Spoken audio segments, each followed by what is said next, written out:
You're listening to audio from the Decidedly podcast. For more information, find us on Instagram at Decidedly Podcast. What's the stupidest thing you've seen somebody do in our industry with respect to marketing? Financial advisor? Yeah. Or somebody you know. Man, the dumbest thing. Do you have something that came to mind? Well, I mean, I've been doing this a long time, so I've seen a lot of stupid things. There was one guy who set up a booth at Costco. Really? Wow. Like a table, where they're giving you, like, tastes of like chicken or here's some teriyaki pork or whatever it is. He had one of those for investments. Okay. And I saw him and I'm like, dude, I don't know what you're thinking, but nobody's coming to Costco to get, wealth management advice. Well, I mean, do you know that it didn't work for him? I guess nobody does it. You don't see people doing it. Yeah. There's a reason. I mean, I gave him a hard time. You did? Well, I mean, I went up to him and wagged your somebody finger? I knew. Really? No, I knew okay. them. Yeah, I'd just go to a random dude Okay. and go, how can this work? Yeah. Sometimes, though, you got to be willing to humble yourself and try something. Yeah, credit I there. think you got to at least be willing to try, but probably he could have saved himself that embarrassment with a more clear vision and plan from the beginning. And that's what our guest is all about. Tim Hines is a business coach, specifically Fractional Chief Marketing Officer. He specializes in helping companies start their marketing effort and build a plan to execute on it. So we talked everything marketing, specifically everything starting marketing. We had some great takeaways, a little bit of laughter, and we learned a little bit too. So I'm Sanger Smith. This is my dad, Sean Smith, and this is Decidedly.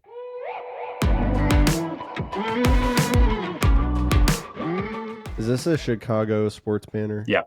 Okay. So as a business coach, that probably helped you deal with the disappointment of people not doing the obvious thing that they should do. Yeah, there you go. Right, exactly. That's pretty good. I had to find a dig on Chicago. Yeah, that was teams. cute. I like it. All right, so update me. What I did don't Chicago know. do? Chicago just like historically, you tell me if I'm wrong. Bears fans, I always hear you guys are like, dude, come on. Why won't the team do like that? Why did we do the obvious wrong thing at every turn? Yeah. At every hire, every head coach is always the obviously the wrong pick. They've been doing the wrong thing since the mid-'80s. That's just kind of like that's the story right for now. the Bears for sure. I'm seeing a lot with the Bulls. Cubs not as much, but not great lately. Yeah, get ready for decades of joy. You have the blessing of the Pope. Yeah, oh, right. Well, I don't care about that team, so that's the White Sox. Oh yeah, okay, yeah. I forgot you guys got two baseball teams. So Pope's a White Sox fan. You're a Cubs fan. They can take their Pope and go to another city. That's fine by me. So then there's really nothing to cheer for as far as Tim is concerned. Oh my gosh. So Sanger and I went up to Chicago. This was a few years ago. The Dallas Stars were playing in Chicago. And so we decided we were going to go to an away game. So we're going to go see the Dallas Stars play Chicago. And so Sanger I'm going to try and be respectful because I'm in somebody else's stadium, or arena. And Sanger just decks out all in his Stars gear. Good for you. And I didn't know, man. I didn't know y'all cared that much. Well, if you go to a Dallas Stars game in Dallas, about a third of the arena is Blackhawks. Doesn't matter who we're playing. Yeah, a third of the arena is Blackhawks. And so the Stars score first. Sanger jumps out of his seat, raises his arms, and yells. And it's as if he had done it at a funeral. Like the place was silent. Except for you. Yeah. That's and maybe the actual players of the Stars. Yeah, the guy who scored. That's amazing. Was happy. You guys take it serious up there. I love it got uncomfortable. Love the Blackhawks. I went to a Blackhawks at Stars game a couple Thanksgivings ago. Maybe that was three years ago. So that was fun. So I did the same thing. I was wearing all Blackhawks stuff, but then it was like 50% Blackhawks, 50% Stars fans. So yeah, there's no home ice advantage for the Dallas there were people Stars. trying to fight me after the game. Oh, God. Well, I apologize for that. That's not normal Midwest hospitality. I was feeling like unsafe. Oh, geez. Oh, yeah. Remember that? We're like trying to get a cab. Yeah, you were a kid. I was in high school. they didn't care. They were going to beat you. Yeah. I was like morally wrong for wearing green. No, I think I switched sides halfway through. Wow. And just started rooting for the Blackhawks. No loyalty. Kidding. One thing that I enjoyed that I was there. So the stadium, it's like when you come out the tunnel, there's a long way to get to the seats. It's one of those old school stadiums. A lot of the modern stadiums, they have like a lot of different layers. So you come out of the tunnel and you're only like 5 steps away from your seat. Well, at the United, maybe it had to do kind of with where we were sitting, but it felt like it was so long to walk. And it's impolite in a hockey game, obviously, to intentionally get up during the middle of play. You want to wait until there's a whistle before you get up to leave. Well, I know that, but I'm coming back, the usher holds you and she's not going to let you go into your seat while play is going too. Well, play stops. I'm at the tunnel. Play stops. She goes, okay, you can go. Now, I'm so far away from my seat that by the time I get to my row, the play's already started again, and I'm trying my best. So I get to the row, and the guy at the end, he looks at me, he goes, oh, I guess they don't teach you etiquette in Texas. And I was like, dude, I'm sorry. Like, what can you really say? And he doesn't move. He just turns his eyes back to the game. And so I sit down on the stair, and I just wait until, the whistle blows, and then I finally get into my seat. Here's why that's significant. Because nobody around this guy reacted as if he was wrong. They were maybe kind of like, maybe I wouldn't do that, but that is kind of the rule, dude. Like, they were kind of looking at me like, yeah, you should have walked faster. And I knew enough to like understand that's just the culture of this environment, and they're going to stick to it. And if I tried to do that at the Dallas game, even the other Stars fans, it would be like, no, come on, you're being an a-hole. Let this person in. They should have let you in. I kind of was like, all right, dude, it's hardcore. He's gonna be a stickler for the rules. You had no moral high ground. What can I? Original 6 team, man. Like, they've been there since the beginning. It's a hardcore fan base in Chicago, that's for sure. So, Tim, you're up in Chicago. Most of the clients you work with are in Chicago area. I'm actually in Austin. All around the country. Are you in I'm Austin? from Chicago. Take the Chicago thing down. No, man. Never. You know that song? You can, take the man out of the city, but you can't take the city out of the man. Come on. What took you to Austin? Work, affordability, better quality life, things like that. Important things. Yeah. I see on your Instagram, I noticed a couple of EO testimonials. Are you in EO Austin? I'm not a member, no. Okay. Do you do a lot of work with EO? I do. I speak at some EO chapters occasionally, yeah. Do you have a lot of clients who are EOers? I don't have a lot of clients. I have like 4. I don't know if any of mine are EO members right now. I think maybe one. The president is a EO member, I think, in Tulsa. I think he is. So you have like 4 clients at a time? Pretty much. Or 4 clients? Yeah. About most you can do is kind of like fractional CMO, solopreneur, marketer. So why should any entrepreneur, when they're talking about marketing, why should they listen to Tim? I've been doing it a long time. I have a pretty solid track record from college on of doing what I do, my specialty, which I call starter marketing. So that really comes down to the unique ability to build a marketing program, whether that's a go-to-market, whether that is a full marketing plan, launch of a company, you name it. I have a unique ability to formulate that and build things from kind of the ground up, from the 0 to 1. That's kind of my specialty that I've honed in on, and I talk a lot about in my book and with the people I interview on my show as well. Those people that embody that entrepreneurial type of mindset and the way they do marketing. So I understand entrepreneurs because I am one, and I've worked in a very startup-y growth entrepreneurial environment throughout my entire career. I've always had to kind of just figure out how to do my marketing. So now I kind of have that skill that I bring. And so I think that's a unique aspect where a lot of other marketers are like, oh, I've worked for giant companies and I have all this experience and I've led teams of 1 million and I've had budgets of 50 mil. How does it help me? Like maybe an EO member, for instance, how does it help me? I'm a small to mid-sized business. You're, no offense, out of my league. I need someone who kind of understands my perspective. And so I feel like I have that unique ability to do that. What mistakes do you normally see when people are starting their marketing? If they're starting from 0 to 1, what are the biggest mistakes you've seen typically? Oh man, I think the biggest thing that I see is people chasing shiny new objects, chasing things that maybe seem fancy, seem like necessities that maybe they're either the competitors or their colleagues in other companies are doing that don't actually drive the needle forward in revenue. So they kind of lose sight of that. They're like, oh, we have to have this, this fancy Instagram page, like you mentioned mine. We have to get our Instagram going. We have to have our presence there. And this being one example, we're going to invest all of this money in content and getting a social media person and posting things and doing that. And I'm like, okay, well, is that where your customer is? Is that where your customer is going to be buying from you? Because if not, then you're just wasting your time.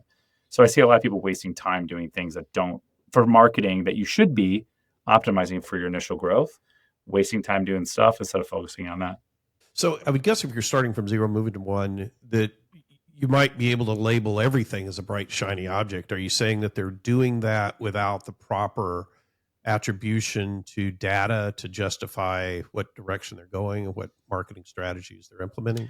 That there's no fundamental backing? Correct. I said there's no fundamental backing in what is your plan? What is the business goal? If your business goal is splash and awareness and we're not trying to make any money this year, like we just want people to know our brand name, okay, cool. Let's talk about the type of marketing strategy and activities that would support that. But if you're like, hey, this year we're going to do a re-go-to-market, we want to focus on growth, we want to hit this revenue goal, okay, now we need to break down and focus on those things that are going to support you getting to that revenue goal or moving the business to this point. So it all, to me, starts with, okay, what's the business goal? And then what is the marketing goal that's going to support the general business goal? And so depending on what that is, we'll optimize for that. And it's interesting because I'll bring up exactly what we're talking about here. And a lot of founders and CEOs I talk to will sit here and go, oh, I guess we didn't think about what our business goal realistically should be and how that impacts marketing or having marketing alignment to the goal. They just go, yeah, we want to grow by $1 million. Okay, marketing, I don't know, do a bunch of webinars. And we're like, okay, well, those are the most strategic things that are going to get you to that $1 million. Maybe not. Let's explore that and let's build a plan around it and try some stuff out. I'm surprised that business owners would embark on a marketing plan without going through sort of a funnel of saying, all right, if I do this, it's going to drive this many prospects. I can convert this many prospects into, or this many names and this many names into prospects and leads, and then convert that many into customers or clients. Are you saying people are not doing that math to say, this is how many, if it's a seminar, this is how many seminars I need to get to generate 1 client, or this is, to generate 10 clients? They're not doing that? You would be so surprised as how many people are not doing that. Really? One of the things that I do when it comes to building a marketing strategy for my clients is sit down and go, have you thought about this at all? Most of them say, no, we've never done that. Do you have any tracking for your funnel now? No, we don't. We just keep everything in a spreadsheet, or it's all in our salesperson's head. Sometimes I'm blown away as to how little investment in the infrastructure for marketing is done. And my goal is to always say, listen, we can just do a little bit of investment in infrastructure just to get our bearings right. And then we can push the ship out to sea and then finish building it as we're starting to sail. But they're just jumping in the water sometimes with the ring, as opposed to even saying, oh, I need a hull and need a boat to get me there, for a maritime analogy. But I am always surprised at how little, at least the clients in my niche, right, because this is my specialty, invest in that, and they don't. So I know in my business, and Sanger as well, a lot of different types of strategies are in play. And I don't know a lot about marketing strategies in other sort of materials. Let's say I'm selling t-shirts, whatever. Yeah, transactional businesses, it seems like a bit of a different game. I mean, we're selling relationships long-term, usually without a defined end date. And transactional marketing seems like a totally different game to me. It can be. I mean, I think they all tie together. So are we talking about a t-shirt example specifically being a transactional? Well, any sort of, I guess, retail type business or transactional business, as Sanger said, I would think a lot of the marketing is going to lean towards, you're not going to do a seminar on how to buy t-shirts or how to buy shoes. You could. You're not going to do a workshop on it, but it would seem a lot of it might be passive marketing. I'm going to do advertising, Awareness, internet ads, Facebook, whatever it is, that may be hard to get numbers on how is that driving traffic to my store. If I'm selling, I don't know, Tim's going to correct me if I'm wrong, but if I'm selling t-shirts, there's no such thing as a passive advertisement. Like everything is, I'm trying to close you right now, at least digitally, every ad would have a buy now button. I can't do that, right? I mean, I can't close a deal on an Instagram ad if I'm advertising my wealth management service. I could set up a meeting, right? I could close something, but I'm not going to close the entire sale. Whereas the more transactional is, then I could close it in the initial contact because there's a lower barrier to entry. I'm asking for lower commitment, lower dollar amount, whatever. Yeah, I mean, I agree with that.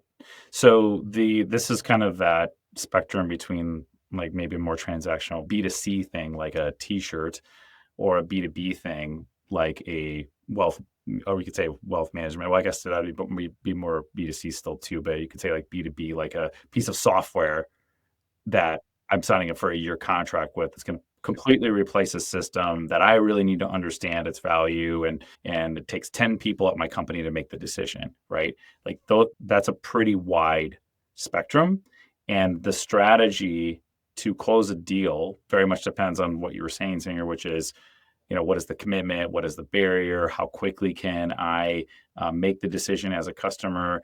How quickly can I pay? And then what is the expectation at different stages of the funnel? All of us shop for stuff every day. We get hit up with ads on our Instagram, and me as a B2B professional and marketer, I get a million different things, right? So I'll get ads for t-shirts. I'll get ads for wealth management. Actually, I just got one this morning. I will get ads for things for my business specifically, and they're all different and they have different conversions.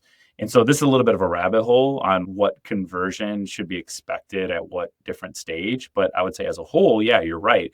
The more transactional, i.e. buying a pack of gum at the grocery store versus even picking out what steak you're going to eat at the butcher counter, those are very different decisions, right? You went, you looked, you go, what's the steak? How much is it per pound? I want a ribeye versus a New York strip. Maybe chit chat with the butcher, he wraps it up. You're like, okay, I feel good about this. And you put it on your list, want steak for dinner, but then you're going through the checkout. You're like, oh, it's a pack of gum. You didn't put that on your list. You didn't think about it. You're like, it's the flavor I like. Okay, I'm out. Very different, but still grocery, still consumer, right?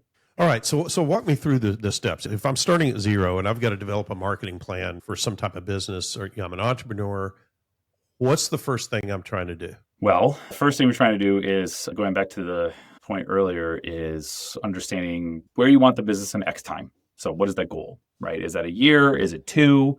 What is the long term?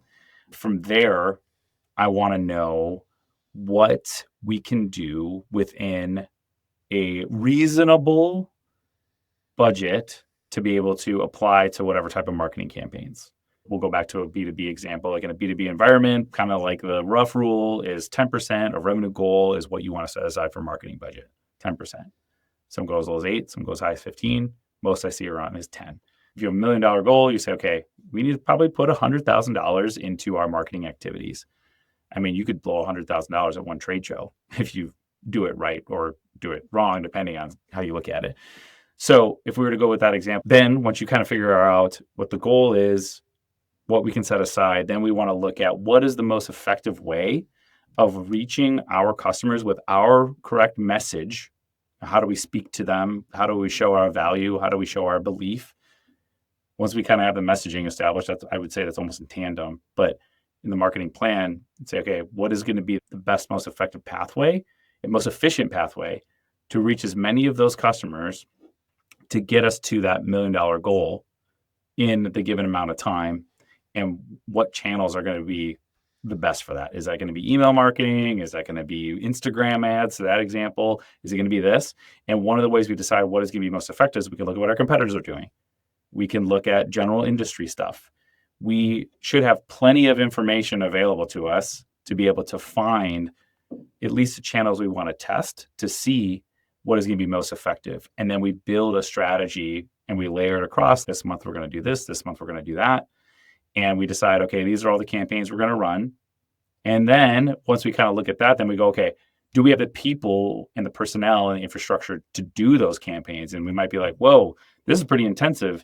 And the founder might be like, yeah, I can't, go to all these shows. I can't do all these Instagram posts. We might need some help. Okay, do we need like a marketing coordinator contractor to help with this stuff? Do we need a social media person to help with this stuff? And then we can decide on like if people are needed then to help move that stuff forward. So that's kind of like my usual basic alignment. Okay. So if we're looking at deciding on a marketing strategy and I'm wanting to look at what the competitors are doing, what's happening in my industry, and I can see here's what's, making sense, here's what's getting results. Entrepreneurs tend to get distracted by the bright, shiny object, as you were saying earlier. You've got to have seen some crazy ideas that you thought would be ridiculous that maybe worked, or maybe they didn't. What have you seen out there that people have tried? Gosh, I mean, right now, one of the biggest shiny objects is content, and just throwing content at everything and everybody, writing a million blog posts, writing a white paper on this, hiring a social media influencer to talk about my brand. And you can spend a lot of money quick doing those kind of things. I've seen so many interesting content type of campaigns that maybe aren't as effective as they should be. And part of that is also making sure that you have an easy conversion. Sanger, to one of your points before is, cool, I wrote a blog post. How do I know that blog post is driving any business, any demos, any purchases, right? I think there's been some interesting, I guess I would call it like leveraging of content, because people believe content is king, and content is great, and there should be investment in that. But again, you have to make sure that it's valuable, that it's not just some silly stuff, that is stuff that is actually going to add value to the customer, as opposed to just being crazy opinions and thoughts and stuff like this from a founder, or from a CEO, or even from maybe a marketer that might be doing it. A lot of people are leveraging, obviously, ChatGPT and large language models to build this stuff out, and they're just copying and pasting. And I'm just like, oh my God, you can't just copy and paste. This is not your brand assets. This is not you. People can sniff that out. They can see it now, right? They know if something's coming from a ChatGPT. And so I've seen that a lot, where people are lazy and they're just like, just build it, just paste it. And then they actually lose brand credibility and ultimately business because of it. So I always say, watch out for that pitfall. So content is great. People can tell what's fake with a lot more like accuracy now, because we have to develop more ways to filter the content that we get. People complain a lot about getting judged, right? Oh, I'm getting judged for, the way I decide to style my hair, or the tattoos I have, or whatever. But the reality is, like, we develop those patterns of judgment because we meet so many people that we have to judge people based on these things. 300 years ago, when you never left your town and you knew all 1,000 people who lived in your town, and you knew their whole family history, and you were related to half of them, then you could overlook those things. Maybe you wouldn't make snap judgments, but you had the ability to filter based on other quality. Then when we used to get messages from brands, we got messages only from the biggest brands that could afford to pay for me to listen. Mm-hmm. And so I don't think people filtered based on authenticity. We filtered based on other things. And now, like, we're so much better at filtering. The modern consumer is so good at filtering because every brand, from my local snow cone stand to AT&T, is like on my Instagram feed now. And I got to find ways to filter. And I can't filter by like how aesthetically pleasing the ad is, which might used to confer quality back in the day. Now everyone can edit, everyone can make high quality content, everyone can put a filter on a photo, and everyone can even have AI write like the funniest, most like relevant script to today's news. So like the relevance of the content doesn't matter. So what can I actually filter on? And I think authenticity is like the one thing that you can't fake it. Yeah, you can't.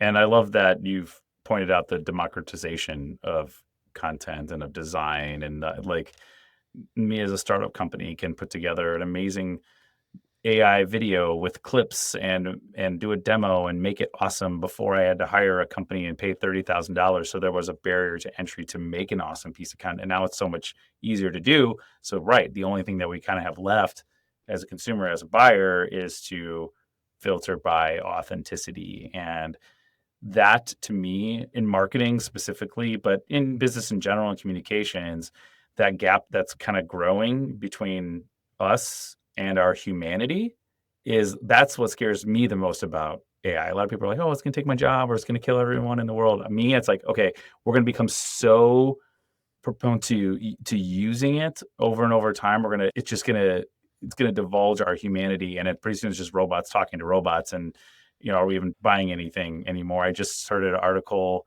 listening to the news last week, or heard a news post that was about how AI can now say like, yes, I'm a human on web pages and even buy things for you. It's gotten to that point. Now we get past the CAPTCHA, and I'm just like, whoa, right? So now we can't even verify people's humanity anymore. And so that's the scarier thing. I think there's so many things that we have as humans that if you suppress them, like you'll lose it. So what makes you human is not always like at this static degree of presence in your life. Like you can hone into your emotional intelligence and your emotional competency and improve that. Well, if you ignore that your emotional intelligence and emotional competency makes you distinctly different from a chimp. But if you ignore your emotional intelligence, you never try to improve it, you suppress all of your feelings, then you're not as good at it.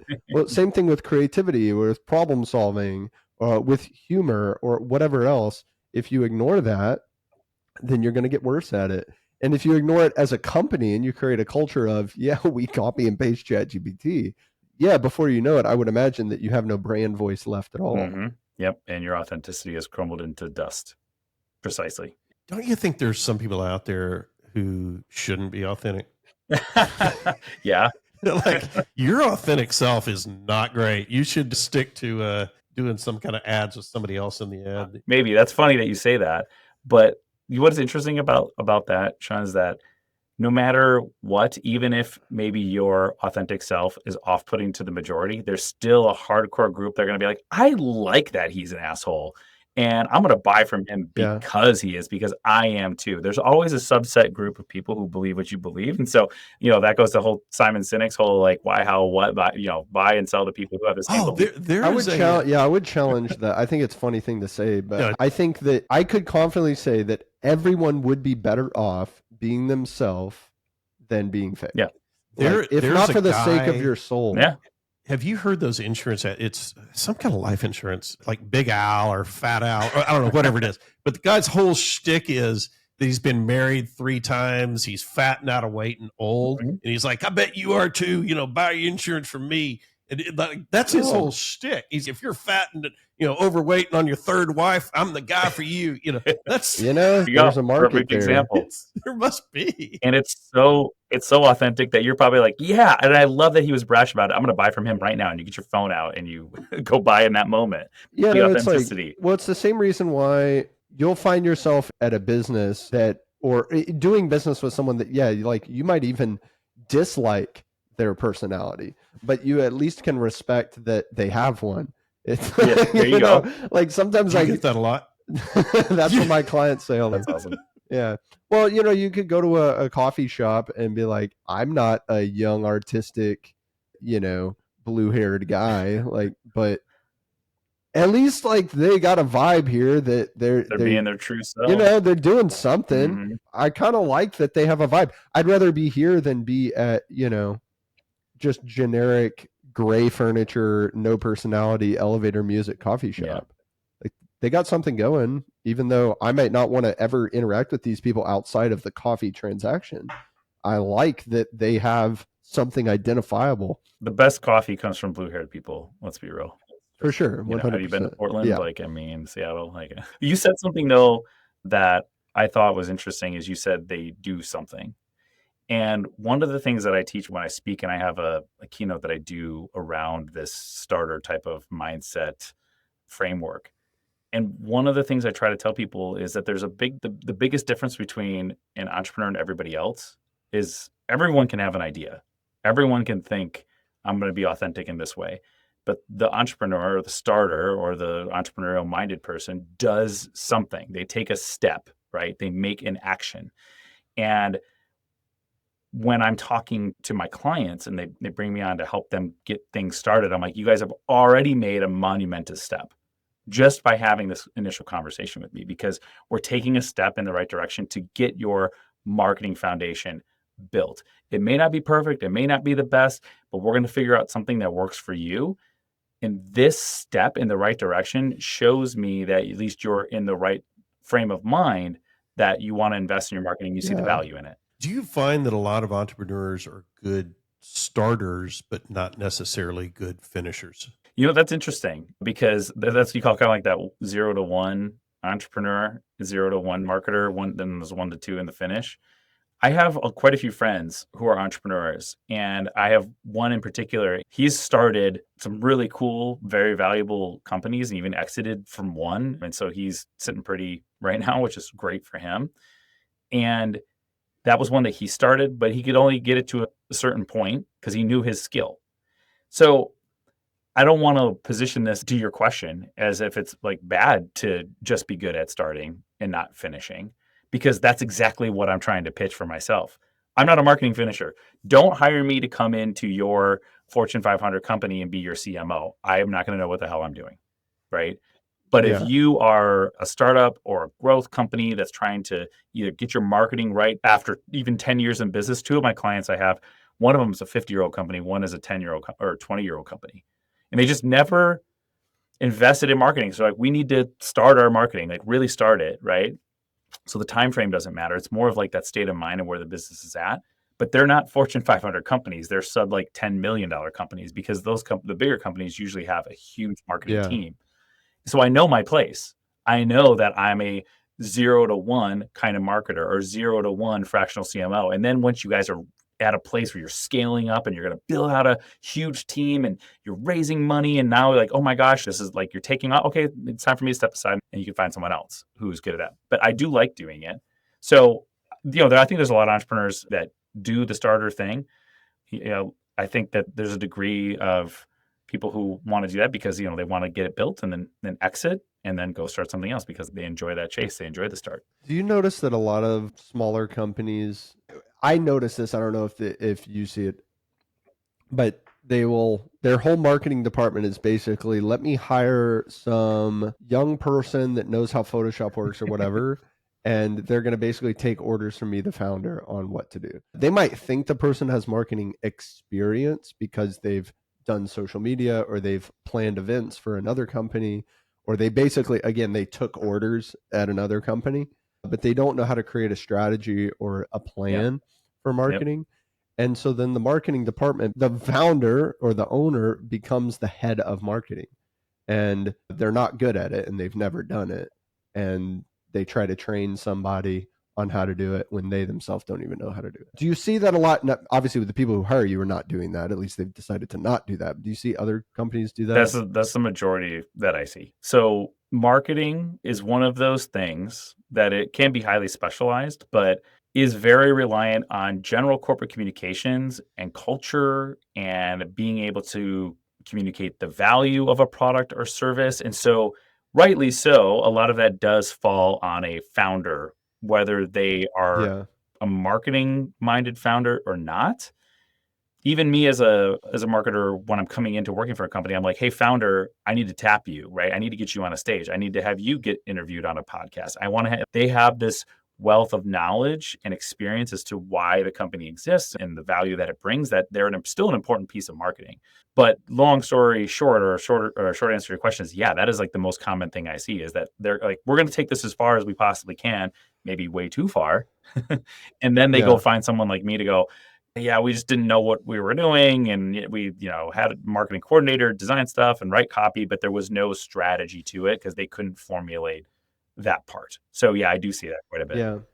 I don't understand when I hear people in that position say, well, we're going to bring it in-house. I'm going to bring it in-house and save money. And I always think, you're going to waste a lot of money. You're going to pay some like new college grad $60,000 a year or whatever to not have a plan. Yeah. What have you seen people do to bring it in-house? What types of things? First of all, you know exactly what I'm talking about. Like, it seems to me like every small size, when I say small, like, less than 10 million in revenue, with some exceptions maybe, are like, oh, well, we do need someone to do all our social media. That would be nice. But I could hire, Susie from the local state school who knows quote unquote graphic design, and she's going to do all of our social media posts. And so then I don't have to hire this ad agency to run it. Okay, I see what you're saying. And the quality is like 1,000 times worse because now the other areas of the business suffer because the founder is having to spend time sitting there reviewing social media posts. Right. One of the reasons I think you see that is there's a mindset with some business owners that see marketing as an expense. And there's some business owners who see marketing as an investment. And if I see it as an investment, if I have to spend $10,000 to do an ad campaign, but I make $100,000, I'm going to do that all day long. Yeah, that's a good distinction. I think a lot of, they try to cut and yes, and they don't understand the stage of business they're in. They think that they're at cost cutting, squeeze all the juice I can out of this business when they're in like the startup phase, which is crazy. Yeah. Like a lot of guys I know who are like, they're not even remotely at like a stable point from a revenue or profit perspective. And they're like, let me bring this in house so I can save 15 grand a year. I'm like, that's the worst. It's terrible. That's the most costly error you could possibly make. Or they quit it because it's not working, but it would have worked had they stuck with it. You know, that's like kind of a different thing, I think, because maybe sometimes, I don't know, Tim probably has more examples of that, but I'm sure there's a lot of things that people probably should quit.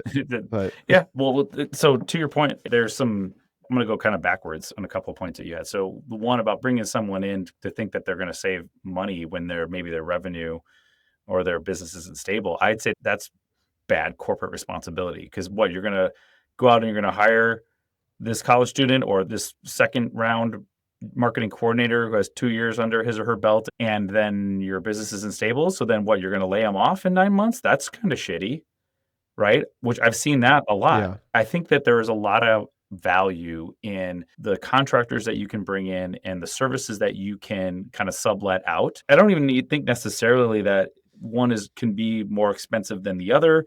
There may be a perception thing around that. But one of the scenarios I always find myself in when I'm brought into one of my clients is they already have a suite of things. They're like, oh yeah, here's our website guy, and we have the social media person. Here's the company that we use for helping us take photos. Here's our content. Like they might have a suite of 5 things, and they go, hey, can one of the things that you do help us figure out if any of these are any good? And I say, yes, absolutely. I was planning on doing that anyway. That's part of my discovery to see like, what are you spending? Are we getting the juice out of the squeeze from these vendors and these contractors that we're working with, and to understand if they're still going to make sense. But my whole philosophy with this is, or my assumption, I should say, is that I believe that they're not getting the juice out of them that they could be, because this was marketers selling to a founder, speaking the marketing language, going, hey, we're going to do X, Y, Z, pay us this much money. And the founder's like, oh, okay, yeah, sure. And they didn't have the marketing vetting process. So then I go in and I'll do a marketing vetting process, and actually scares the shit out of a lot of these vendors, because I'm like, hey, fractional CMO here. I'm just taking a look at the contract and would love to meet with you. And they're like, probably like, oh my God, he's going to cut us. But that's not the case. I'm not coming in to cut them and bring in a friend. I'm like, if you're working and you're delivering results, like we already have a contract with you. I don't want to just throw it away and then have to go shopping. That's a waste of time for me. Let's make it work better if we can. And then I try to partner with them, right? So I have that philosophy with those kind of guys.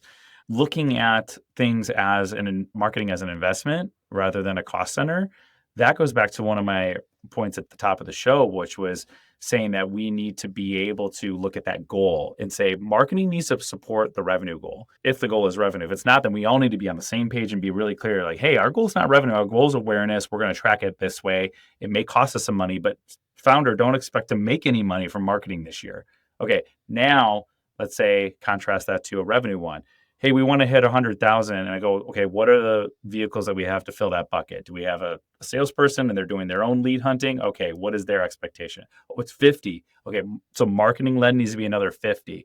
Okay, so to get to 50, then I need XYZ to get there. So yes, please put that expectation on marketing to be an investment to have that return for you. And I don't think a lot of marketers think like that, which is a failure, I think, on the marketing part. And this is one thing when I talk to junior marketers and I say, hey, you need to attach yourself to revenue as much as you possibly can. Make the revenue generating activities your number one. I'm really happy that you got the LinkedIn feed working again. I'm glad that you spent time getting Instagram posts up. But I want your number 1, 2, 3 activities to always be revenue focused first. That way you can point to and go, look, we're helping to drive revenue too. And then also we did this brand revamp and like all these cool things that were really fun to do for marketing, right? Yeah, that makes a lot of sense. I think similarity in your role for your clients and our role is a major lever of impact is simply getting people to be more thoughtful. Yeah. Most people are not very thoughtful with what they want to do with their money in their life. And they're sometimes shocked at the amount of thoughtfulness that I expect them to have. Sure. And I would imagine that's something similar to what you're doing. People are not very thoughtful when it comes to marketing. The people who think they are thoughtful are still an order of magnitude away from the standard that you'd like them to have for themselves. Seems to always be so that when way, their eyes are open to that, they're like, why can't we just go back to get more Instagram posts up? That was easier. It is easier. I see. Yeah, it's way easier. Show me the money. I see a lot of business owners, it seems, what they want to avoid. And I guess I've kind of been in this position before, but they want to avoid the work of thinking, and a lot of times when I imagine like people hire you and you then turn to them and you're like, hey, like I need you to kind of help me think this through. I can't think it through for you. You're kind of like extracting it out of their brain. Ask a lot of questions. Yeah. And people go, wait, can't you just leave me alone for 6 months and then make things better? And if that doesn't I try to preface that early on in the engagement. I'm like, this is what this is going to look like, right? We're going to team up. Yeah. I'll be asking you a lot of questions. I'm going to be offering some ideas. I'm going to need feedback. There's going to be some work I'm going to need you to do too, right? But this is my clear scope of work of exactly what I'm going to do. And just having that clarity. I mean, we all get lost in ambiguity whenever we're working with clients. And so you really have to have it to super set your phases, your tasks, all those things, right? So what would you say the steps are then if we're looking at determining what I want to accomplish in terms of my business objectives? Mm-hmm. What authentic piece of myself can I put forward to drive those results? What's going to resonate with who my authentic self is? Putting something in place to put that out there, tracking the results, tying that to revenue. Mm-hmm. What else would I be needing to do? I mean, in its basic form, that's the plan, the way that you just laid that out. It's determining the goal, the vehicles to get there, knowing the audience and where you're best going to reach them, and then establishing the metrics that you want to track. So, I mean, maybe that could be your Instagram-like growth. In that case, then yeah, we want to be doing a bunch of really great content. Or it is sales. And so then we want to make sure that we're tracking those sales that are attributed through whatever marketing campaign or channel that we're building. That could be a little more complicated with making sure you have proper systems and stuff at the back end. But it is really that simple, at least in like the 5-bullet format. You know what I mean? Yeah. What's the stupidest idea you've seen somebody implement? I worked for a CEO of a digital advertising agency a long time ago. And at least I thought it wasn't the most brilliant idea. He loved webinars. And I was like, great, we're going to do a webinar every month to, invite people to, try to, collect leads, do follow-up, nurture, set up a whole campaign. And he's like, well, we need to do one for each of our core industry sectors. And I'm like, well, there's 5. He's like, yeah, so we should do 5 different webinars. And I want a different salesperson on each one and blah, blah, blah. And I was like, oh boy. And it's like once a month. He's like, that's not enough. He's like, we should be doing these once a week. I'm like, so you want me to do 5 webinars a week? And I said, listen, let me tell you why that's not a great idea. And bandwidth of my team was just one of the things, along with over emailing, over invitation, like attendance. And he just wasn't hearing it. So we tried it. We did it. And it failed miserably. And he was like, well, why is no one attending now? And I'm like, because we keep inviting them every 5 seconds to another webinar. One ends, and I have to send an email to invite them to the next one. And they don't want to come. They don't care, because now you're just pitching to them. You're not giving them anything of value, and they don't give a shit. And he's like, oh, well, I guess there's probably too much then, right? And I said, well, yeah, I love you, but you should have. And now my team is all stressed out, and you're wondering why we're not prepared for the conference trade show that we have coming up. This is why. That's funny. So they say behind every bad marketing idea is a CEO who thought of it. Yeah, I can see that. What would you say is your single biggest decision-making tip for business owners? Going back to some of the stuff we talked about, when you need to get real help with your marketing, deciding when that is. You don't need it in the early formation days of your business. But if you're trying to grow and scale, and if you feel like I now have built this, I'm 6 months in, I'm a year in, I'm 2 years in, I should probably set goals for my business. That's probably the time you should decide to bring in some marketing expertise. When you feel like you need to have a goal and you're not just scratching around trying to figure things out. So the biggest decision you can make is deciding when to get marketing help. Have you seen a big variance in the types of goals people share with you based on their own sort of social style or personality? I know that guys who are primarily number driven tend to put numeric goals, sales targets, revenue targets, new client targets. Other people who are more competitive might say, I want to, be the best in the industry. I want to win this award.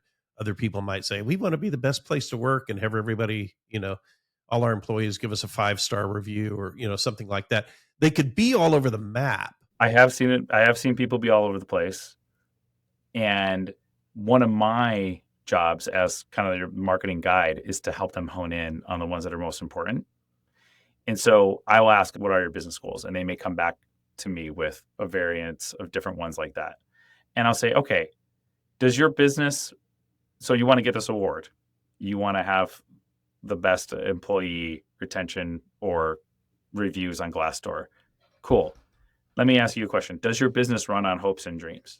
And they will know. What does it run on? And they said revenue. And I'm like, okay, so let's also add this because marketing to me, again, I'm a revenue-based marketer. Marketing is a function of revenue. Yes, I care about employee brand. Yes, I care about your NPS score. Yes, all of those things to me roll up into a greater marketing story that then supports your growth monetarily. And so I try to point them toward that when I come in and when I start meeting with them. Thanks, Tim. Where can people connect with you in the work that you're doing? Yeah, you guys can connect with me on LinkedIn's a great spot. So it's the /TN Hines. I'm on TN Hines pretty much every social media, and my website is tnhines.com. Hey, thanks for talking to us, Tim.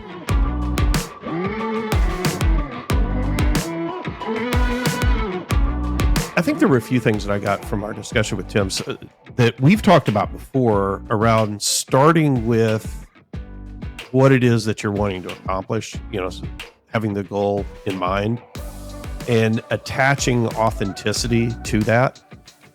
But I think the difference in what we talked about this time is that assessing that expression of authenticity to revenue, to numbers that are actually going to work. It's not enough to just say, well, I'm just going to put myself out there and hope it all works. Is making sure that there's thought in expressing that authenticity in a way that's going to resonate with your clients, in a way that results in revenue. Yeah, I agree. I think that's a great takeaway. Thanks for tuning in to this week's episode of the Decidedly Podcast. To be notified when new episodes are released, be sure to subscribe on your favorite podcast platform. And while you're there, drop us a 5-star review because it helps more people defeat bad decision-making right alongside you. For show notes, decision-making insights, more episodes, and links to resources mentioned in this episode, check us out at decidedlypodcast.com. If you'd like us to help you make a decision, leave us a message at decidedlypodcast.com/make-my-decision for a chance to have your question featured in an upcoming episode. For more decision-making content, check us out on Instagram or Facebook at Decidedly Podcast. As always, thanks for listening. This is Decidedly.